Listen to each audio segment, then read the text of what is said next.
Morning to all my dear lovely students, welcome back to my channel. मैं आपकी अपनी ma'am Meenu Chauhan आज आप बच्चों के लिए 9th क्लास के स्टूडेंट्स का चैप्टर 12 इन मैथ्स हिडन्स फॉर्मूला लेकर आई हूँ। और आपका ये चैप्टर हमने लास्ट क्लास में किया था, बट क्योंकि एक क्लास में चैप्टर कंप्लीट नहीं होता तो आधा चैप्टर हम कर चुके हैं। और इस चैप्टर में मैंने आपको हिडन्स फॉर्मूला के बेसिक्स बताए थे कि साइड जो हमें दी जाती हैं ए बी सी, हम उससे पेरीमीटर कैसे निकालते हैं। पेरीमीटर निकालने के बाद हम उसको एरिया का फॉर्मूला जो होता है s, s minus a, s minus b, s minus c, उसे हम कैसे अप्लाई करते हैं। तो आज मैं आपको बताऊंगी। इसके बाद मैंने आपको एक रेशो का फॉर्मूला भी बताया था जिसमें हमें रेशोज में साइड्स गिवन होती हैं और उससे हम उनकी एक्चुअल वैल्यू निकाल के फिर हम हिडन्स फॉर्मूला अप्लाई करते हैं। तो 2 मेथड मैं आपको करवा चुकी हूँ और रेस्ट जो 2 मेथड्स है वो मैं आज आपको क्लियर कर दूंगी, जिससे आपका ये चैप्टर कंप्लीट हो जाएगा। तो before starting the chapter I would like to request you to please like, share and subscribe my channel. Thank you. देखिए, आपकी एक्सरसाइज है 12.2 और इसका फर्स्ट क्वेश्चन है एक्सरसाइज 12.2 क्वेश्चन नंबर 1। इस क्वेश्चन में मैं पहले आपको क्लियर कर दूं, आपको एक क्वाड्रिलेटरल दिया जाएगा, राइट। ये एक क्वाड्रिलेटरल है, इट कैन बी एनीथिंग, मतलब रोम्बस, स्क्वायर, रेक्टेंगल, कुछ भी हो सकता है। ये आपको एक क्वाड्रिलेटरल दिया गया है। इस क्वाड्रिलेटरल में एक लॉन्गेस्ट साइड यानी एक डायगोनल होगा। अब आपको इसमें करना क्या है कि आपने एक ये ट्राइंगल का एरिया निकालना है और आपने इस ट्राइंगल का एरिया निकालना है और दोनों को आपने प्लस कर देना है, तो पूरा क्वाड्रिलेटरल का एरिया आ जाएगा। अब इसमें हिडन्स फॉर्मूला कैसे अप्लाई करेंगे, और इस टाइप के क्वेश्चंस बहुत इंपॉर्टेंट हैं। एक ये वाले और एक जो लास्ट क्लास में मैंने आपको रेशो वाले बताए थे, ये एक्सट्रीम इंपॉर्टेंट है। तो अब आज आप इस पर फोकस कीजिएगा।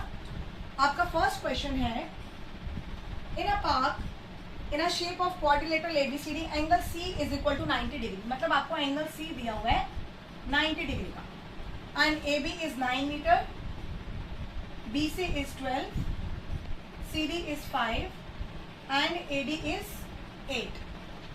अब ये देखिए, हमें इस क्वाड्रिलेटरल में चारों मेजरमेंट दे रखे हैं और एंगल A के दिया है right angle, that is angle C 90 degree. अब जहां पर हमें एंगल 90 का दिया हो वहां पर हिडन्स फॉर्मूला अप्लाई नहीं होता, because that triangle is a right angle triangle. अब हम इसमें लगाएंगे area of right angle triangle. Triangle का नाम क्या है? DBC। Area of right angle triangle DBC is equal to half into base into height. अब हम इसमें लेंगे हाफ, बेस हमारी ये 2 साइड्स हैं, 5 is the base, 12 is the height. तो दोनों डायमेंशन हमें गिवन है, दैट इज 5 इंटू 12। अब इसे हम कट करेंगे 2 6 12, तो हमारा एरिया आ गया 6 5 30 मीटर स्क्वायर। तो ये तो हमने बहुत सिंपल और इजी तरीके से हमने राइट एंगल ट्राइंगल का एरिया निकाल लिया और ये आप लोग जानते भी हैं कि बहुत ईजी है। अब हमें निकालना है ट्राइंगल ADB का एरिया। अब इसमें हम कौन सा फॉर्मूला लगाएं? ना तो ये राइट एंगल ट्राइंगल है, ना हमें तीनों साइड्स गिवन है, तो हम क्या करें? बट आपको ये पता है कि DBC राइट एंगल ट्राइंगल है, तो हम इस ट्राइंगल में Pythagoras theorem, remember the Pythagoras theorem, base का स्क्वायर प्लस परपेंडिकुलर का square is equal to hypotenuse का स्क्वायर, हम वो पाइथागोरस थ्योरम लगाएंगे जिससे हमारा DB का मेजरमेंट आ जाएगा। To find DB apply Pythagoras theorem in triangle DBC, DB square is equal to DC square plus BC square। ये हमारा पाइथागोरस का रूल है। अब हमने लिखा DB square is equal to 5 का स्क्वायर प्लस 12 का स्क्वायर। 5 का स्क्वायर 25, 12 का square 144। When you add both the values 549, 426, 1, DB square आ रहा है 169। तो DB हम जब रूट निकालेंगे 169 का, तो it will be 13। That means हमारी DB की मेजरमेंट यानी कि जो थर्ड लॉन्गेस्ट साइड है वो आएगा 13।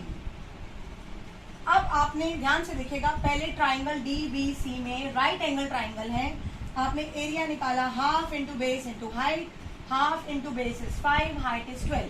आपने इसे इवेल्युएट किया, आपका एरिया आ गया 30 metre square. Then you need to find the side DB, क्योंकि आपको इस ट्राइंगल में साइड निकालनी है। आपका राइट एंगल ट्राइंगल है, आपने पाइथागोरस थ्योरम लगाया, DB square plus DC square is plus B C square, तो D B square is equal to D C square plus B C square, ये आपकी पाइथागोरस थ्योरम है। इस पाइथागोरस को apply करके 5 का स्क्वायर 25, 12 का स्क्वायर 144 बिकम्स 169, और 169 का हम जब रूट निकालेंगे प्राइम फैक्टराइजेशन से तो 13 हमारी साइड आ जाएगी डिग्री। अब आपको ट्राइंगल निकालना है area DAB with Heron's formula as I told you, as I taught you in the previous class. आपको तीनों साइड्स गिवन है। देखिए इन ट्राइंगल DAB या ADB या BAD, you can write any name, DAB आपको given है। अब आपने क्या लिया, S is equal to A plus B plus C upon 2, that means 8 plus 9 plus 13 upon 2। अब जब आप इसको इवेल्युएट करेंगे 8 और 9 17, 17 और 13 means 30 upon 2 which is 15 metre. आपका S यानी पेरीमीटर आ गया 15 मीटर। अब आपने निकालना है एरिया DAB का बाय हेरॉन्स फॉर्मूला। हम इसमें बाकी का पार्ट इरेज कर रहे हैं क्योंकि हमें इवैल्यूएशन करनी है इसकी। देखिए अब हमने लगाया हेरॉन्स फॉर्मूला,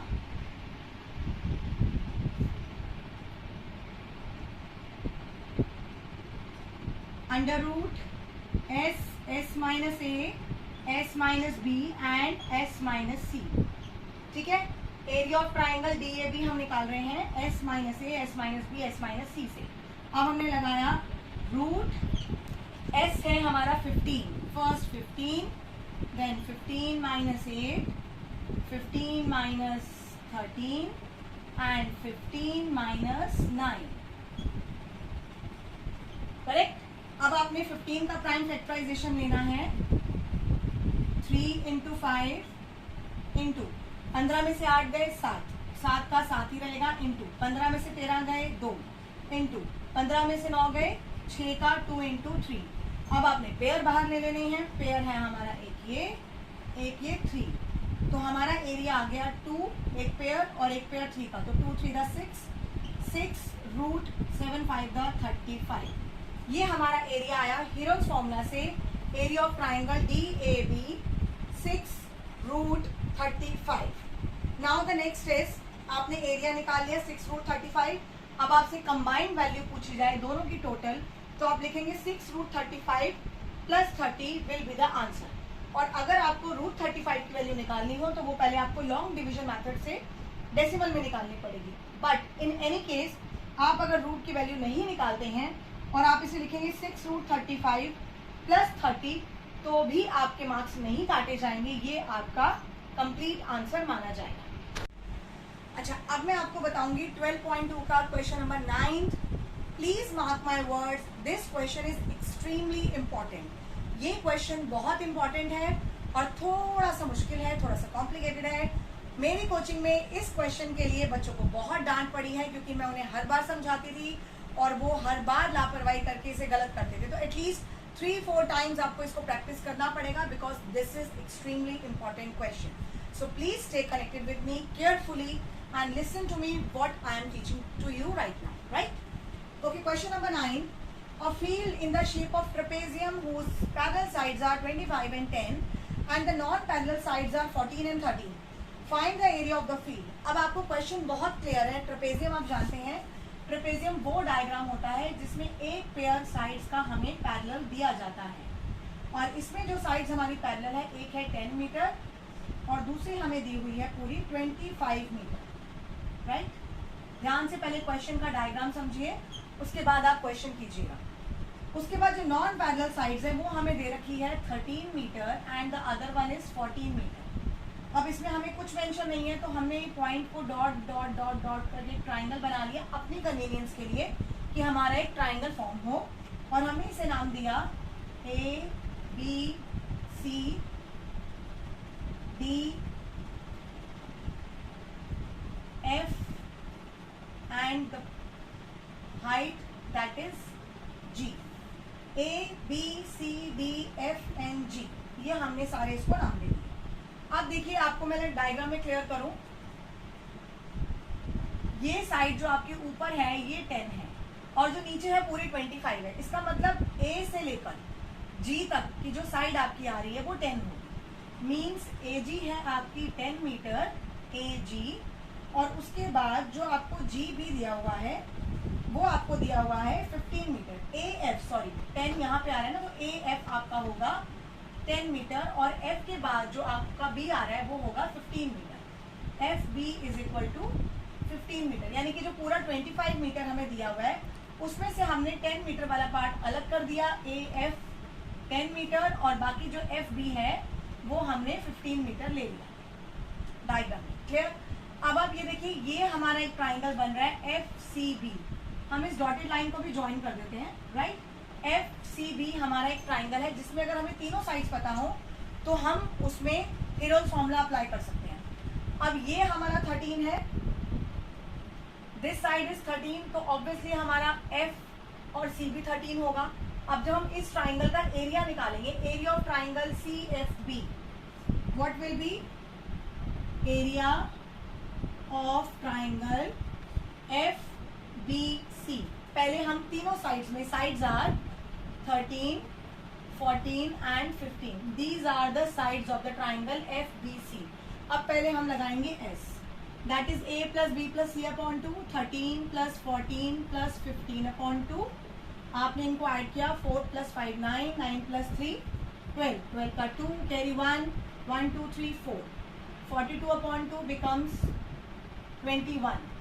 S आ गया 21 मीटर। अब हम निकालेंगे इसका एरिया, तो एरिया क्या होगा, अंडर रूट S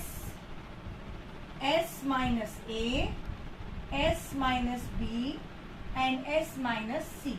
हमने जब 21 माइनस 13 किया तो आंसर आया 8, 21 minus 14 becomes 7 and 21 minus 15 becomes 6। अब आपने इनका प्राइम फैक्टराइजेशन किया तो आपकी वैल्यूज आएंगी 3 into 7 21, 2 into 2 into 2 becomes 8, into 7 into 2 into 3। ये आपको पता है, आपने 7th 8th में किया हुआ है प्राइम फैक्टराइजेशन रूट एलसीएम निकालने के लिए। अब हमने पेयर्स लिए, एक पेयर ये बना, एक पेयर हमारा ये बन गया, एक पेयर हमारा ये बन गया, और एक पेयर हमारा 7। मतलब 2 बार 3 है तो आप एक बार लिखेंगे, 1 2 3 4, 4 बार 2 है तो आप 2 बार लिखेंगे, और 2 बार 7 है तो आप एक बार लिखेंगे रूट निकालने के लिए। 3 to the 6, 6 to the 12, 12 7 the 84।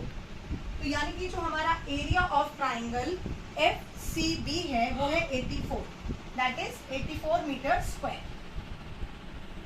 इसके बाद मैं निकालूंगी area of triangle, sorry rectangle DCAF। ये रेक्टेंगल बन रहा है, और अब हमें जैसे एरिया ऑफ ट्राइंगल पता है, हमें एरिया ऑफ ट्राइंगल पता है तो हम उस ट्राइंगल की हाइट निकाल सकते हैं, दैट इज CG। तो हम height of H of triangle FCB निकालेंगे, half into base into height, क्योंकि हाइट हमें चाहिए रेक्टेंगल का एरिया निकालने के लिए। तो जो हाइट हमारी इसमें आएगी GC, वही हाइट हमारी पैरेललोग्राम में भी आएगी, बेस इंटू हाइट में। तो अब एरिया आपने निकाला 84, हाफ इंटू बेस है 15, इंटू हाइट आपको निकालनी है। मैं थोड़ा सा यहाँ पे बोर्ड ड्रॉप कर रही हूँ ताकि आपको आगे काम करा सकें हम। वेट, अब जो हमने ये एरिया निकालना, एरिया को हमने यहाँ पे वैल्यू लगाई तो ये आ जाएगा 84 into 2 upon 15 is equal to H। आपने इसको इवेल्युएट करना है। जब आप 84 इंटू 2 अपॉन 15 करेंगे तो इसको सॉल्व करके H की वैल्यू आएगी 11.2। This is your first value that you are going to add. ये फर्स्ट वैल्यू आ रही है आपकी हाइट की 11.2। तो height of the rectangle DCFA आप करोगे एरिया निकालने के लिए, area of DCAF is equal to base into height 13 नहीं है, यहाँ पे 10 है, तो ये हो जाएगा 10 इंटू 11.2। 13 हमें ये वाला साइड दिया हुआ था, ठीक है। तो area of DCAF is equal to 10 into 11.2। आपने इसको मल्टीप्लाई किया 10 को 11.2 से, तो ये आपका आंसर क्या आ जाएगा 112.0, क्योंकि हमारा आंसर आएगा 1120। पॉइंट एक नंबर के बाद है तो वो हम पॉइंट लगा देंगे तो ये 112 बन जाएगा। अब देखिए आपके पास एरिया है DCAF का, और आपके पास एरिया है किस चीज का, एरिया ऑफ ट्राइंगल FCB का। दो डायग्राम थे। Area of DCAF it is 112, area of DCB it is 84 जो हमने हीरोन्स फॉर्मूला से निकाला है। हीरोन्स फॉर्मूला के बाद हमने इस ट्राइंगल की हाइट निकाली है with the formula half into base into height. Height की वैल्यू आई है हमारी 11.2 क्रॉस मल्टीप्लाई करने के बाद, और एरिया ऑफ रेक्टेंगल DCAF हम निकालेंगे तो बेस इंटू हाइट होगा। बेस है 10, हाइट हमने निकाली है 11.2, इसको मल्टीप्लाई किया 112 आ गया। अब टोटल एरिया हम जब निकालेंगे तो total area will be 112 plus 84 that is 6, 8 and 1, 9 and 1, 196 meter square. This is your answer. I told you this question is little complicated, not more complicated, but it is little complicated क्योंकि पहले आपको इसमें area evaluate करना है। Area निकालने के बाद आपने उस एरिया से इस ट्राइंगल की हाइट इवैल्यूएट करनी है। हाइट आने के बाद हाइट को आपने रेक्टेंगल के एरिया में लगाना है। रेक्टेंगल के एरिया में हाइट लगाने के बाद आपने ये दोनों एरियाज को ऐड करना है। तो there are many steps one by one that you need to evaluate to find your total area. That is why I told you to please be careful while I'm teaching you this question because it is little bit complicated, not more complicated. Okay, so आज की class हमारी over होती है, but before ending the chapter I would like to tell you कि please आप इस chapter को thoroughly study कीजिएगा। इसका कोई भी पार्ट omitted नहीं है and it's easy and very important. तो आप प्लीज इस चैप्टर के जो भी डाउट हैं you can call me, you can WhatsApp me and you can comment me on my channel. Thank you, goodbye, take care.